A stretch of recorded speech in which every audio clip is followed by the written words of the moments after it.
Olá, seja bem-vindo ao programa Mundo Business. Meu nome é Ricardo Frizeiro e nós estamos aqui na TV Vitória, Record TV, todos os domingos às 10 horas da manhã, falando sobre as potencialidades econômicas do Espírito Santo e pautando as trajetórias das lideranças que constroem o nosso PIB, os empresários. O programa de hoje é o especial do Fórum Liberdade e Democracia do Instituto Líderes do Amanhã, um evento anual que ocorre aqui em Vitória, que fala sobre negócios, economia e investimentos. No programa de hoje nós vamos entrevistar o ministro do STF e presidente do TSE, Luiz Roberto Barroso, o governador do estado, Renato Casagrande, e também o fundador e presidente da Autoglass, Fernando Carreira. Fica com a gente que eu tenho certeza que você vai gostar.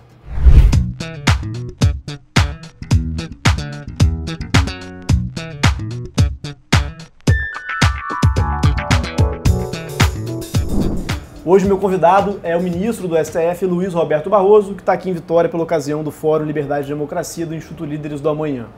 Ministro, muito obrigado pela presença. Prazer estar aqui com você, Ricardo. Ministro, eu acredito que primeiro a gente falar sobre eleições, né? Recentemente, na última eleição presidencial aqui no Brasil, surgiu a questão em torno da urna eletrônica, né? Começaram a duvidar da fidelidade da urna eletrônica, sugerindo que o voto impresso seria uma alternativa melhor. Recentemente nas redes sociais soltaram uma piada falando que o Brasil deveria vender a urna eletrônica para os Estados Unidos sem o carregador, em referência ao caso do fato da Apple estar vendendo iPhone sem carregador. Ministro, sua visão sobre a urna eletrônica e a confiabilidade do processo eleitoral aqui no Brasil? Olha, até aqui nunca se demonstrou nada de errado com as urnas eletrônicas, nunca se documentou nenhum tipo de fraude. E sob essas urnas eletrônicas que estão aí desde 96, foi eleito o presidente Fernando Henrique no segundo mandato, o presidente Lula nos 2 mandatos, a presidente Dilma nos 2 mandatos e o presidente Bolsonaro no mandato que está em curso. Portanto, nós não temos nenhuma razão para desconfiar das urnas eletrônicas e nunca houve nenhuma prova de que houvesse algum problema. Eu não sou apaixonado pelas urnas eletrônicas, eu sou apaixonado por eleições limpas. E até hoje nada se demonstrou contra as urnas. Elas só têm um problema, elas são muito caras e precisam ser renovadas parcialmente a cada 2 anos, isso custa muito dinheiro. Por essa razão eu lancei um projeto no TSE chamado Eleições do Futuro, em que nós fizemos uma chamada pública para todas as empresas de tecnologia nos oferecerem alternativas de eleição digital mais baratas do que essa das urnas eletrônicas, possivelmente cada um podendo usar o seu próprio dispositivo pessoal, o seu celular, o seu tablet.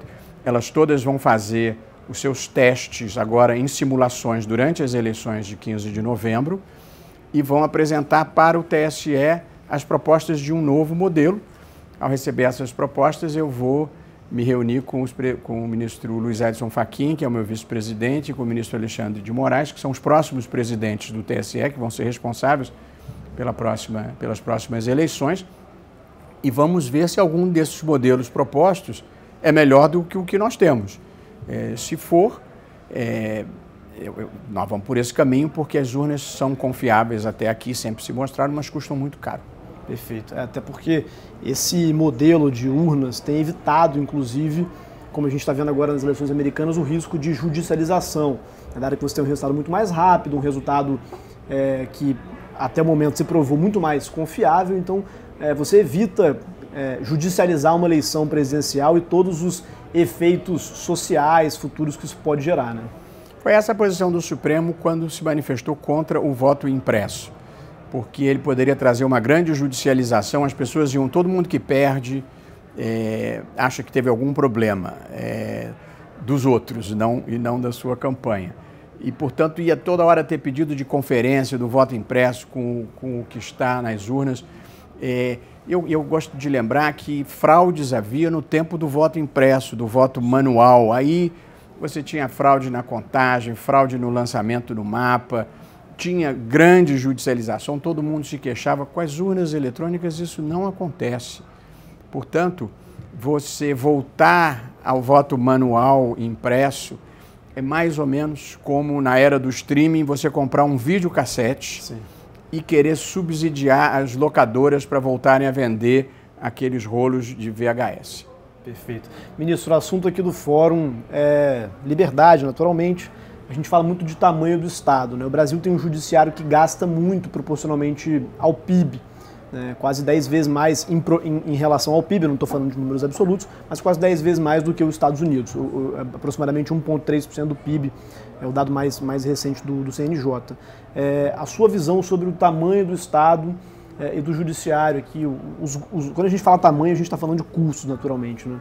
Bom, primeiro, já que estamos falando de tamanho, vamos falar do tamanho do PIB deles. Portanto, um percentual sobre o PIB deles é diferente de um percentual sobre o nosso PIB. Mas eu não posso deixar de levar em conta os aspectos procedentes dessa crítica. Eu acho que o judiciário é um corpo técnico extremamente qualificado. As pessoas que estão no judiciário, eu estou falando do pacote completo, portanto, de juízes, membros do Ministério Público, defensores públicos, são todas pessoas que têm formação superior e todas prestaram um concurso público que, no geral, é sério e exige uma qualificação mínima. Portanto, o judiciário é um dos corpos técnicos mais bem qualificados do Brasil. Não obstante isso, eu acho que o serviço que o judiciário entrega à sociedade brasileira é deficiente. Os processos no Brasil demoram muito. O processo tem que demorar 6 meses, 1 ano. Se for muito difícil, 1 ano e meio. Nós nos acostumamos com patamares muito ruins de justiça. O processo leva 3, 5, 8, 10, 12 anos. Isso não é bom, não é desejável, aliás, isso é péssimo. Eu acho que nós não nos tornaremos verdadeiramente desenvolvidos. Eu acho que são 3 testes que nós temos que passar. Um teste de integridade, um teste de redução expressiva da desigualdade e um melhor funcionamento da justiça, em todas as áreas, inclusive na área criminal. Portanto, eu acho sim que nós precisamos pensar mecanismos de tornar o judiciário mais eficiente e entregar um serviço melhor para a sociedade. Se os recursos humanos são bons e o output está sendo ruim, é porque há alguma coisa ou na estrutura ou no procedimento que não é satisfatório. E a minha posição na vida é tudo que está funcionando mal a gente tem que revisitar. Tem que revisitar. Recentemente, essa questão de soluções alternativas de conflitos, né? Basicamente, soluções alternativas de conflito é você, quando tiver um problema, resolver via negociação, mediação, formas extrajudiciais. Aqui no Brasil, a gente tem a mania de judicializar tudo, ou de judicializar muito, e muita coisa chega ao Supremo, diferente de outros países. A sua visão sobre esse excesso de judicialização, dá para resolver com esses mecanismos alternativos de resolução de conflitos? E como é que faz para desafogar o Supremo, para o Supremo conseguir trabalhar mais em coisas mais importantes? Ricardo, essa é uma pergunta complexa. A judicialização tem muitas causas. Tem até uma faceta positiva. É que as pessoas têm algum grau de confiança no judiciário, porque senão não estariam judicializando as questões. Esse é o lado bom. O lado ruim é que a judicialização e o judiciário, é curioso eu dizer isso agora que eu virei juiz, mas ela é uma face patológica da vida, porque as pessoas só vão ao judiciário quando elas brigam. O judiciário é o escoadouro de litígios, e o litígio não é a forma natural de você viver a vida. O normal é você resolver os conflitos administrativamente, você resolver os conflitos amigavelmente. E, portanto, há algum problema numa sociedade que tem quase 100 milhões de processos em andamento. Temos 200 milhões de habitantes, portanto, estatisticamente, 1 em cada 2 brasileiros está litigando em juízo. Não é bem assim, porque você tem lá os repeat players, mas essa é uma estatística possível, né? Embora a estatística seja uma coisa enganosa. A estatística é a ciência pela qual, se uma pessoa come um frango inteiro por dia e a outra não come nenhum, na média cada uma come meio frango, mas uma vai ficar obesa e a outra vai morrer. Portanto, vai morrer de inanição. Mas 100 milhões de ações é um volume muito grande. Há muitas causas para isso, viu? Uma sociedade que se tornou mais consciente, que recuperou muitos direitos, mas não há judiciário no mundo que dê conta desse volume de litígio. Portanto, nós vamos ter que viver no Brasil um processo de desjudicialização. E acho que hoje, o grande advogado hoje não é aquele que propõe uma boa ação. O grande advogado é aquele que consegue evitar a propositura de uma boa ação. O judiciário virou o refúgio dos que não têm razão. porque os processos se eternizam. É muito ruim que seja assim. Os mecanismos alternativos, como a arbitragem, por exemplo, ainda é um mecanismo sofisticado. Para as grandes empresas funciona bem. Mas, de novo, a própria arbitragem exige duas partes de boa fé que tenham uma divergência. Porque se uma estiver de má fé, ela vai preferir ir para o judiciário, porque no judiciário ela consegue fazer aquilo se prolongar indefinidamente. Parte do problema do judiciário, parte é uma cultura de procrastinação que existe no país, e a dificuldade das coisas acabarem, de você ter um recurso atrás do outro, e agora o Supremo voltou atrás na possibilidade de executar condenações depois do segundo grau. Quer dizer, o prolongamento indefinido das coisas é um pouco introjetado culturalmente. Nós vamos ter que enfrentar isso. Ministro, o senhor é presidente do TSE, o Tribunal Superior Eleitoral. A questão de fake news é muito presente hoje nas eleições, as eleições municipais agora esse ano, notícias falsas divulgadas na internet. Como que o TSE pretende combater isso em conjunto com as grandes empresas de tecnologia? Veja, acabar com um crime ou com um comportamento ilícito, seja fake news, seja qualquer outro, é impossível. Algum grau sempre existirá. O que você procura fazer é tornar os comportamentos ilícitos tão residuais quanto possível. E acho que isso nós conseguimos nessas eleições. Só não estou comemorando porque ainda não acabaram as eleições, ainda pode acontecer alguma coisa. Mas a circulação de notícias falsas nessas eleições foi mínima. Sim, reduziu muito. Nós fizemos parceria com todas as mídias sociais, com todas as plataformas tecnológicas, WhatsApp, Twitter, Google, Instagram, Facebook e TikTok. Bacana. E todas elas colocaram ferramentas, disponibilizaram ferramentas para enfrentar não o conteúdo das informações, mas os comportamentos coordenados e inautênticos. E, portanto, nós já derrubamos uma enorme quantidade de perfis falsos, de contas que estavam fazendo disparos em massa ilegais, de uso de robôs. Portanto, as mídias tecnológicas se tornaram parceiras, elas mudaram de atitude, porque elas antes meio que lavavam as mãos em relação ao que circulava. Agora todas elas foram parceiras, sendo que o WhatsApp, que é a principal fonte de informação dos brasileiros em geral, tem duas ferramentas específicas e pioneiras criadas para o TSE, uma chamada Chatbot, que permite que nós do TSE disparemos mensagens para todos os usuários do WhatsApp que tenham se inscrito em uma página específica. É só dar um oi e você passa a ter um cardápio de opções para acesso ao TSE e a gente pode mandar mensagens. E criamos um canal direto de comunicação para disparos ilegais, disparos em massa ilegais, que é quando um candidato ou partido compra um cadastro com nomes e manda mensagens indiscriminadamente não solicitadas. Nós estamos procurando reprimir isso, porque a lei proíbe, e já derrubamos muitas contas, independentemente de intervenção judicial, pela simples atuação das mídias sociais, combatendo esses comportamentos inautênticos. Fizemos parceria com todas as agências de checagem de notícias, criamos um grupo. Sempre que surge uma notícia falsa que afete o processo eleitoral, a gente coloca no grupo, obtém a informação verdadeira e fizemos uma página no site da Justiça Eleitoral chamada Fato ou Boato, a qual todo eleitor tem acesso sem gastar o seu pacote de dados. Fizemos uma parceria com todas as empresas de telefonia, chama-se Zero Rating. Você tem acesso à página sem gastar o seu pacote de dados. E até aqui, Ricardo, eu acho que a incidência de notícias fraudulentas relevantes tem sido mínima. E eu não gosto de comemorar a vitória antes da hora, gosto de brincar, a gente só comemora o gol depois que a bola está na rede e o juiz apontou para o meio de campo. Sim. Aí alguém disse, não, mas ainda tem o VAR. Não, mas o VAR somos nós lá no TSE, então essa parte está garantida. Ministro, recentemente o senhor, por engano, curtiu uma postagem no Twitter que dizia sobre o deputado Kim, hoje deputado, que dizia que o presidente Bolsonaro queria fechar o STF e o Congresso. A sua visão sobre a independência dos poderes hoje em Brasília? Eu não curti, não. Foi na primeira semana, eu estava ainda, até hoje ainda, dizem que você sabe se está ficando velho pela dificuldade que você tem ao entrar em contato com uma ideia nova.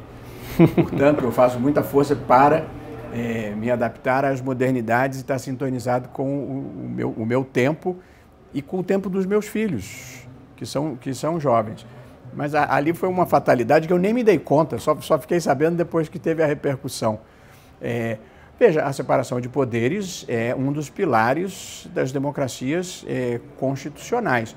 Agora, é preciso entender o seguinte: a Constituição, ela existe para limitar o poder. A Constituição, o seu papel da Constituição é organizar o poder, limitar o poder e definir direitos fundamentais das pessoas. Perfeito. Portanto, sempre vai haver numa democracia constitucional algum grau de tensão entre quem exerce o poder e quem tem o papel de limitar o poder. O papel do Supremo é interpretar a Constituição, portanto, é um papel de limitar o poder. Se você for aos Estados Unidos, você vai ter inúmeros momentos de tensão entre o presidente da República e a Suprema Corte. Ainda agora, recentemente, a Suprema Corte mandou o ainda presidente Trump, liberar os seus dados fiscais num determinado processo. Ele perdeu. Portanto, faz parte da vida democrática que haja decisões das Supremas Cortes que contrariem o chefe do Executivo em toda parte. Sempre que se produz uma decisão que contraria, que limita o poder, você vai ter queixa, faz parte da vida. Portanto, é preciso encarar isso com normalidade. Eu não acho que haja uma crise, nunca houve uma crise institucional no Brasil e acho que a sociedade brasileira já superou todos os ciclos do atraso. Portanto, quando se fala a volta à ditadura, quem quer a volta à ditadura tem saudades de um tempo que nunca houve. Porque ditaduras vêm com intolerância, censura, violência contra os adversários e, no caso brasileiro, ainda veio com a década perdida. Foi um período de empobrecimento do Brasil. Portanto, é que nem a história do voto impresso. O sujeito tem uma fantasia que não faz sentido. Mas eu acho que esse negócio de volta à ditadura está confinado a alguns guetos pré-iluministas, mas a sociedade brasileira, sejam os liberais, sejam os progressistas, sejam os conservadores, ninguém quer ditadura, porque a beleza da democracia é a possibilidade de você que perdeu hoje ganhar amanhã. Hoje ganharam os conservadores, devem ser respeitados porque ganharam as eleições e a democracia é feita do governo da maioria. E os liberais e os progressistas devem tentar ganhar as próximas eleições. É assim que é feita a vida democrática. Na ditadura, não. Na ditadura, quem chega ao poder fica e não abre espaço para mais ninguém. Eu não desejo isso e lutei contra isso na minha vida. Perfeito, ministro. Parabéns pela atuação liberal e progressista no STF. Você nos orgulha. Obrigado. Posso dizer isso. Se pudesse deixar uma mensagem agora para quem está nos assistindo em casa e vai votar agora em novembro, qual seria? Eu gostaria de dizer que a democracia ela é um processo participativo. É um projeto de autogoverno coletivo em que as pessoas têm que ter o sentimento de pertencimento. A sociedade brasileira se tornou mais mobilizada, mais consciente e mais exigente. Mas para exigir, tem que participar. O Brasil vai ter a cara das pessoas que comparecerem no dia 15 de novembro para votarem. E, portanto, o voto tem poder e cada pessoa deve ir lá para fazer a diferença. Obrigado, ministro. No próximo bloco, nós conversamos com o governador do Espírito Santo, Renato Casagrande. Fica aí que o Mundo Business volta já.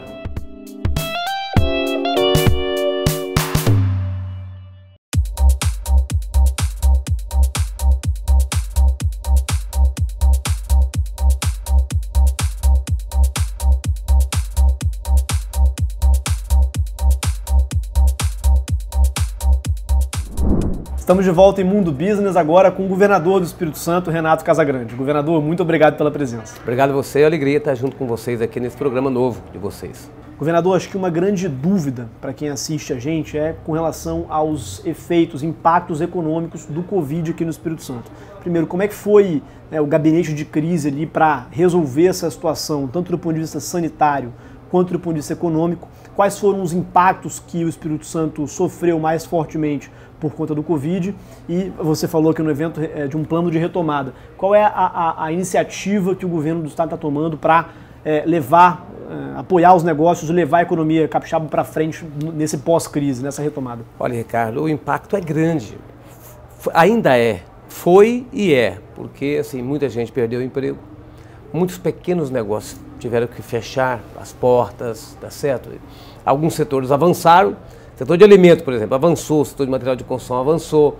Mas muitos negócios, restaurantes, bares, sofreram muito, né? Eventos, eventos até hoje, sim, ainda limitado, então, e sem muita perspectiva, porque a pandemia está presente ainda. Então, assim, o impacto na geração de emprego, na atividade econômica foi grande, tá certo? O que nós fizemos? Nós conseguimos fazer um plano de atendimento na área de saúde, né, que foi fundamental. A gente poder atender todos os capixabas, tá certo? Assim, sem deixar ninguém para trás, foi muito, mas muito importante. Então, conseguimos fazer isso. Montamos um centro de comando e controle, né, com gente do estado todo, dos órgãos do estado, vinculado à sala de situação, que eu me reúno toda semana. Me reunia 3 vezes por semana, agora me reúno toda sexta-feira, nessa sala de situação. Isso possibilitou um acompanhamento de perto. A gente estabeleceu linhas de créditos com taxas de juros diferenciadas. Isso é importante para o micro e pequeno empresário que assiste a gente agora. Governador, o que o governo do estado fez para ele? Fez os juros, fez um empréstimo de até R$5.000, sem custo nenhum, nem taxa Selic, nem juros, nem nada. Sem nada. Zero. Sem nada, zero. Para o micro e pequeno, taxa Selic. E para o médio, a gente tem as linhas do Banestes e do Bandes que operaram. E vamos continuar com essas linhas de crédito agora na retomada. Nós não vamos parar com essa linha de crédito. Nós criamos um fundo de aval com recurso da infraestrutura, do fundo de infraestrutura. Pegamos lá uma parte desse recurso, criamos um fundo de aval para a gente poder fazer empréstimo sem garantia para o microempreendedor. Então, assim, linhas de crédito, nós alongamos certidões para que a pessoa não tivesse que perder a validade de suas certidões, nós protelamos qualquer obrigação na área fazendária. Então, assim, tomamos diversas medidas assim, que puderam também proteger um pouco o empreendedor, mas protege um pouco. Uma crise dessa, assim, que não é local, uma crise mundial. Você vê que a Disney fechou, Torre Eiffel fechou, você vê que cidades turísticas como Roma ficaram entregues às moscas, tá certo? Ou aos vírus, né? Não. Então, assim, nós tivemos um impacto mundial que infelizmente não podia ser diferente aqui do nosso estado. Então, a gente sabe disso.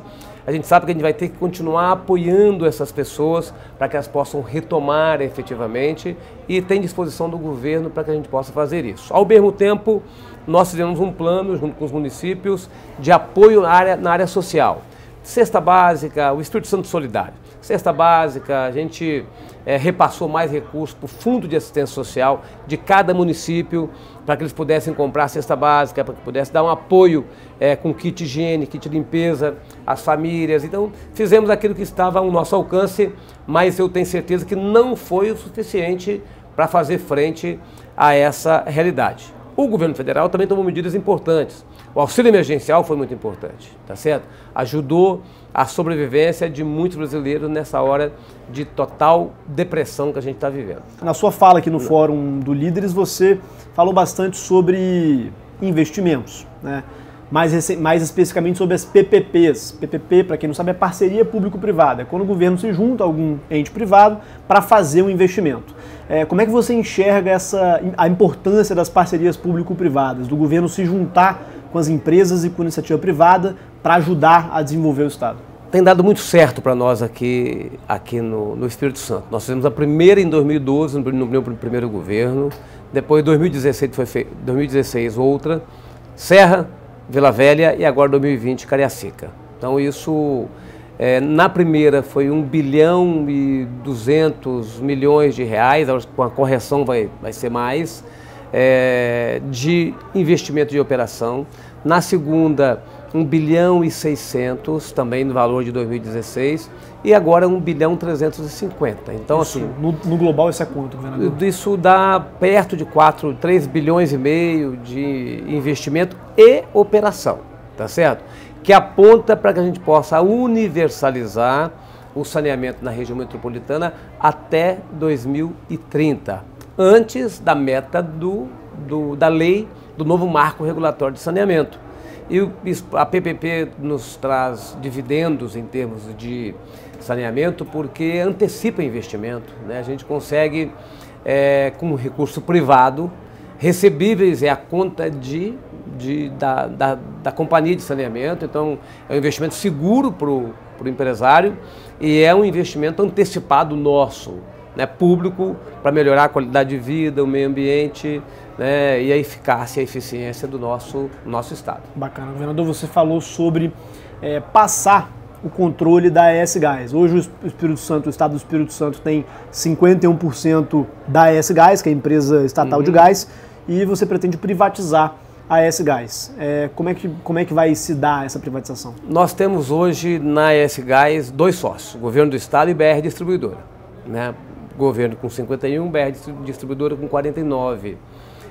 Estamos conversando com o BNDES para que a gente contrate o BNDES para ele definir a modelagem mais vantajosa para o Governo do Estado e para a BR Distribuidora. Assim, nosso interesse é privatizarmos a AS Gás com 2 objetivos. Assim, o primeiro objetivo é nós atrairmos um grupo privado que tenha atuação no Brasil e fora do Brasil e, com isso, ele atuar aqui no Estado atraindo novos investidores na área do gás. Nós consolidamos aqui uma lei estadual do gás. Então, assim, o Brasil ainda está discutindo no Congresso Nacional, mas nós aqui já temos uma lei estadual de gás, dentro do mercado livre de gás. Então, hoje, a empresa de gás, a AS Gás, ela não tem o monopólio da infraestrutura, do transporte, ela tem que, se for demandada, que compartilhar, né, esses investimentos, e a empresa privada que quiser fazer investimento na distribuição de gás poderá fazer. Tá? Então, o mercado livre de gás possibilitará que a gente receba mais investimento nessa área. O gás é uma fonte de energia de transição entre o combustível fóssil e os combustíveis renováveis. Então, é muito importante que a gente possa atrair empresas que já atuam nessa área aqui para o Estado do Espírito Santo. E a privatização da AS Gás vai possibilitar isso, até porque nós aqui temos já uma segurança jurídica com relação ao contrato firmado do Governo do Estado com a AS Gás, que é um contrato agora, sem nenhuma pendência judicial. Então isso pode ser uma fonte e um motivo a mais para a atração de grupos que queiram atuar aqui no Espírito Santo. Porque o Estado já é cliente da AS Gás, né? Então quem for comprar já vai ter essa garantia de receber algum dinheiro no meio do caminho, é isso, né? Então, assim, não do Estado, sim, mas a AS Gás já tem diversos clientes. As grandes empresas do Espírito Santo já são clientes da AS Gás, tá certo? Então é uma empresa que já está atuando, tanto na distribuição industrial como na distribuição domiciliar, residencial. Lógico que o mais importante em termos de faturamento para a AS Gás é a distribuição industrial. Sim. Mas o gás no Brasil ainda é um preço muito caro, né? Outras empresas já poderiam estar usando o gás, substituindo a energia elétrica, o óleo diesel, né, pelo gás, mas ainda é caro. Então, assim, com esse novo marco nacional, novo marco regulatório nacional, né, com essa possibilidade da gente, de fato, ter um custo menor na comercialização do gás, né, pela competição, a hora que você abre o mercado para além da Petrobras, né, empresas podem importar gás e comercializar gás aqui no estado, aqui no Brasil, em todos os estados. Empresas podem fazer investimento na distribuição de gás aqui no Brasil. Isso pode atrair produto, e quando você tem mais produto, o preço tende a cair. Governador, para a gente finalizar, se você pudesse deixar uma mensagem agora para o empresário capixaba, seja ele o grande, o médio, o pequeno empreendedor, ou mesmo o trabalhador capixaba que está preocupado com a situação econômica do país e do estado, qual seria essa mensagem? Acreditar que a gente possa ter um equilíbrio nas relações institucionais da União né? O que tem causado mais estresse não é nem a pandemia, é o enfrentamento e a discordância entre instituições públicas. Então, assim, acreditar e trabalhar para que isso aconteça, dizer ao empreendedor capixaba que nós aqui vamos continuar com um Estado bem organizado, estável, né, na área política, com relações institucionais com os demais poderes boas, com as relações boas com o setor produtivo e com a sociedade, um Estado com gestão fiscal boa, e que o Espírito Santo vai ser, sem dúvida, cada vez mais uma oportunidade de investimento e de geração de emprego para todos aqui capixabas. Perfeito, governador. Uma última pergunta. Ano de eleições, né, eleições municipais ao longo, por todo o Estado. Como é que você enxerga essas eleições do ponto de vista da qualidade realmente das pessoas que estão sendo eleitas ou que devem ser eleitas para ajudar localmente, né, nos municípios, aqueles empresários, ajudar ou não atrapalhar muitas vezes, né? Quem não atrapalha já ajuda, né? Quem não atrapalha já ajuda, exatamente. Um vereador, por exemplo, que muitas vezes tira leis, pode ajudar muito mais do que alguns que faz leis erradas. É verdade. Então, como é que você enxerga da qualidade do corpo de candidatos que está se colocando agora para essa eleição? Você que é da política, né, obviamente, como é que você enxerga a qualidade dessas pessoas? Olha, nós temos já aqui no Espírito Santo uma cultura de gestão fiscal estabelecida. Desde 2012 nós levamos o Estado a ser nota A na gestão fiscal. Então eu confio muito que os gestores terão responsabilidade fiscal, né? E a partir da hora que você tem responsabilidade fiscal, assim, para isso tem que ter comando, tem que ter controle, tem que ter apoio político, tem que ter capacidade de relacionamento político, de diálogo político. Então, nós temos que confiar no discernimento do eleitor, que vai saber escolher os nossos prefeitos, prefeitas, vice-prefeitos, vice-prefeitos, vereadores e vereadoras. Confiar e compreender que a sociedade vai cobrar gestão fiscal e resultado da administração pública municipal. O governo do Estado vai fazer parceria, com certeza. Já temos e vamos fazer parceria com todos os municípios. Governador, muito obrigado pela entrevista. Obrigado a vocês. No próximo bloco eu entrevisto o empresário Fernando Carreira, fundador e presidente da Autoglass. Fica aí que Mundo Business volta já.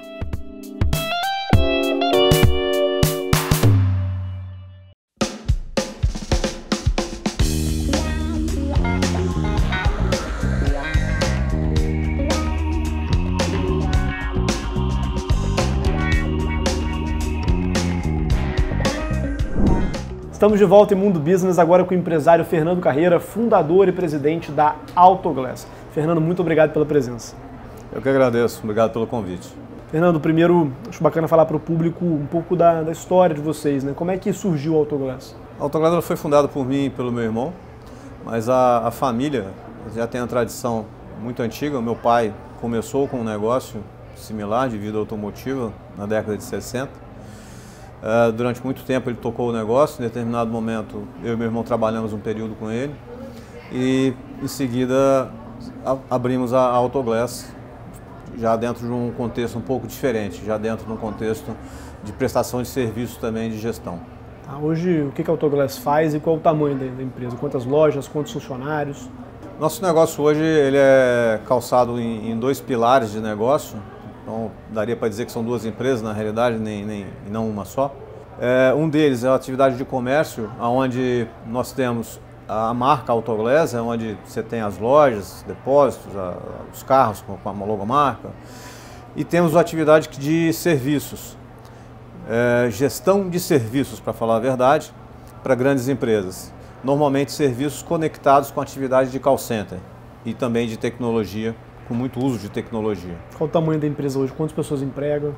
Hoje nós estamos com 3.700 colaboradores, em torno da metade dele está aqui no Espírito Santo, o restante está na rede, que a gente tem no Brasil todo. São 70 e poucas lojas que nós temos aqui no Brasil, estão presentes em todos os estados. E estamos também com uma operação fora do Brasil, na Colômbia, na cidade de Bogotá, com 2 unidades lá. Bacana. Pretende continuar expandindo para o exterior? É uma possibilidade. O que nós estamos fazendo nesse momento é aprendendo a trabalhar num outro país, com outra cultura, com outra cadeia de fornecimento, com outro tipo de cliente. Expandir a rede dentro do Brasil, para nós já existe um certo processo construído para isso, não tem muita dificuldade, mas para um mercado que é novo para nós, que a gente não conhece, esse é o nosso desafio, aprender a trabalhar nesse contexto, de mercados totalmente diferentes do que a gente está acostumado. Toda vez que eu visito aqui uma empresa aqui em Vitória e eu falo sobre inovação, eu recorrentemente falo muito sobre inovação, é uma pauta minha, vamos dizer assim, uma pauta que eu gosto de falar. Toda vez que eu toco no assunto inovação e tecnologia, surge o nome Autoglass. Isso sempre me despertou uma curiosidade muito grande, porque eu ficava pensando como é que uma empresa que, teoricamente, quem olha de fora, né, atua com vidros, pode ser inovadora, pode usar tanta tecnologia. Queria que você falasse um pouco sobre como que vocês implementam, usam tecnologia e inovação no Autoglass. Como é que vocês enxergam isso? Posso começar falando que isso está dentro do nosso propósito, primeiro ponto, né? Então toda empresa tem a sua missão, sua visão, nós temos também, e temos algo que está acima de tudo, que é o nosso propósito. Nosso propósito é inovar e melhorar, né? Então nós criamos o propósito relacionado à inovação e à melhoria. Qual a diferença de você inovar e de melhorar? Eu vou chegar para responder a sua pergunta. Eu falo que a melhoria está conectada com a gestão pela qualidade, ao Lean, que é a cultura japonesa de gestão empresarial. E a inovação ela está conectada a você ter coisas disruptivas, você trabalhar com coisas que até então você não trabalhou. Então, você está trabalhando seus processos, você está buscando a eficiência de fazer melhor aquilo que você já faz, de uma maneira mais rápida, de uma maneira mais barata, de uma maneira mais eficiente, para que você entregue a mesma qualidade a um custo menor para o seu cliente. E outro o que eu ainda não ofereço para o meu cliente, o que eu posso oferecer de uma outra forma totalmente diferente do que eu faço hoje. Então eu digo que dentro do propósito nosso, nós temos que buscar a inovação, como o americano faz, as empresas de tecnologia hoje são americanas, as principais, sim, mas ao mesmo tempo trabalhar como os japoneses, melhorando seus processos o tempo todo. Leia-se Toyota, que é o grande exemplo de qualidade, de gestão pela qualidade, onde tem um produto que é reconhecido de qualidade no mundo inteiro. Tem algum exemplo de como é que vocês implementaram inovação na Autoglass? Nós começamos pelo Lean, né? Então implementamos o Lean tem coisa de 6, 7 anos. Lean, para quem não sabe, é um modelo de gestão que veio do Japão, né, e que prega práticas mais enxutas, talvez eu possa dizer. Sim, a tradução literal seria essa, isso, práticas enxutas. Um exemplo de aplicação disso, né, nós tínhamos uma embalagem que nós fazíamos, que a gente despachava para o cliente, onde ela usava 20 quilos de papel para embalar um vidro ali, para que ele não se quebrasse no transporte. Uma das coisas que nós fizemos foi conseguir fazer essa mesma embalagem para despachar o mesmo vidro para o mesmo cliente sem o papel. Com isso, bacana, essa melhoria, essa simples melhoria, ela economizava 20 quilos de papel por caixote. Quando eu falo 20 quilos de papel por caixote com vidro, com para-brisa, eu estou falando de 100 toneladas de papel por mês que a gente consumia. Então isso representa custo, isso representa consumo de papel que tem caído, papel e jornal impresso cai o tempo todo. Isso é melhoria, porque também para o cliente era um problema, um lojista que comprava conosco, como nós atuamos como distribuidor atacadista, ele recebia na loja dele um para-brisa mais 20 quilos de papel.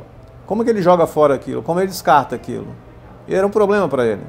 Melhoria é isso, como que eu posso fazer melhor aquilo que eu já faço? Hoje a empresa atua ainda muito com a parte de vidros automobilísticos, né? Sim, representa metade do nosso negócio, o vidro. Mas nós somos o maior distribuidor de para-choques, por exemplo. Ninguém conecta Autoglass com para-choque, mas nós somos o maior distribuidor de para-choque do Brasil. Somos o maior distribuidor da linha de arrefecimento, radiadores, condensadores, de ar-condicionado automotivo. Temos uma distribuição também, somos o maior distribuidor de iluminação, farol, lanterna, retrovisor. Por último, nós começamos a trabalhar com suspensão, então amortecedor, item de suspensão, chamado undercar, também está na nossa linha. E esse ano, em plena pandemia, nós começamos a desenvolver a nossa linha de lataria. Bacana. Então, assim, temos trabalhado na ampliação da linha de produtos nos últimos anos. Perfeito. Está dentro do contexto da inovação. Fernando, você é o premiado da noite aqui, no Prêmio Liberdade Empresarial do Instituto Líderes do Amanhã.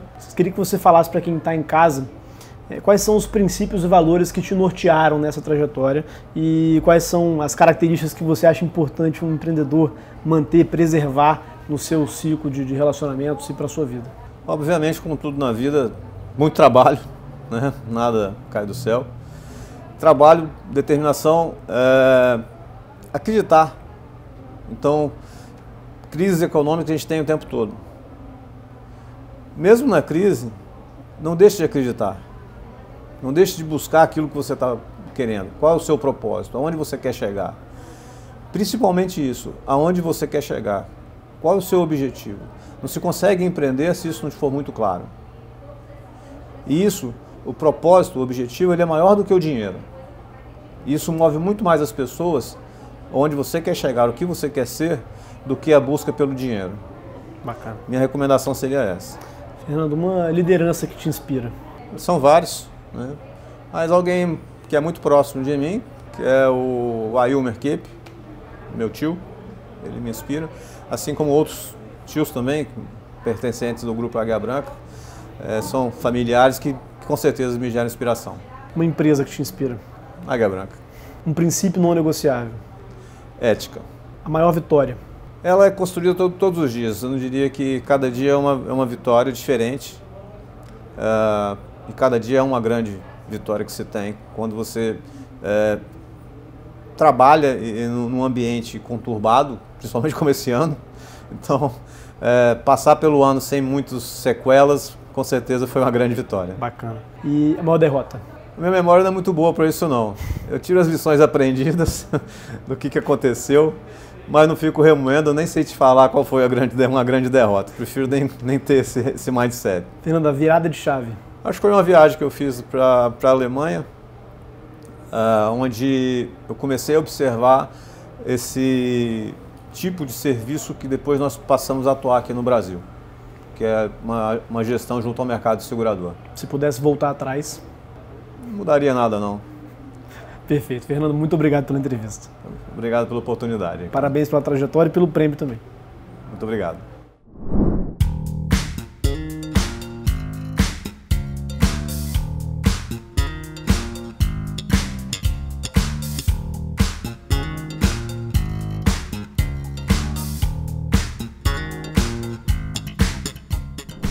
Bom, agora para finalizar, acho importante falar do Fórum Liberdade e Democracia, o evento em que a gente está, e também do Instituto Líderes do Amanhã, instituto que promove esse evento. Estou aqui com o Henrique Romano, presidente do Instituto, e Márcio Zaganelli, que é diretor institucional do Instituto Líderes do Amanhã.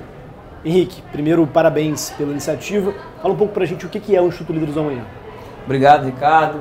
O Líderes do Amanhã é uma organização que desde 2010, na sua fundação, atua na formação de jovens lideranças empresariais capixabas.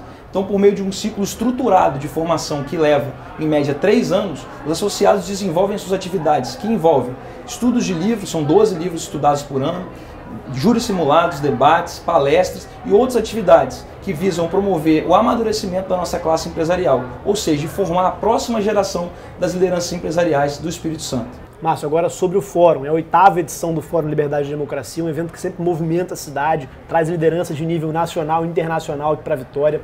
O que é o Fórum e qual a importância de realizar o Fórum nesse momento de pandemia?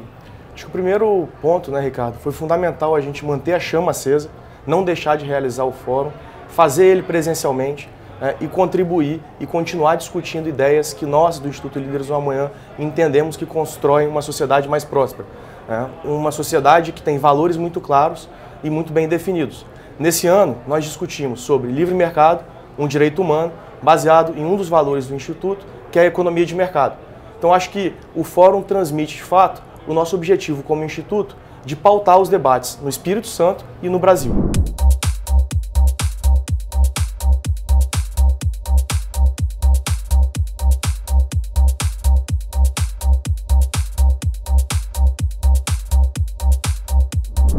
Fomentar o debate de ideias é fundamental, formar novas lideranças também, mas para isso é preciso de princípios e valores corretos. Por isso eu parabenizo o Instituto Líderes do Amanhã por já quase uma década de evento Fórum Liberdade e Democracia e também agradeço a sua audiência. Mundo Business fica por aqui, no próximo domingo às 10 horas da manhã estaremos de volta aqui na TV Vitória Record TV. Um abraço, muito obrigado pela audiência e um excelente domingo.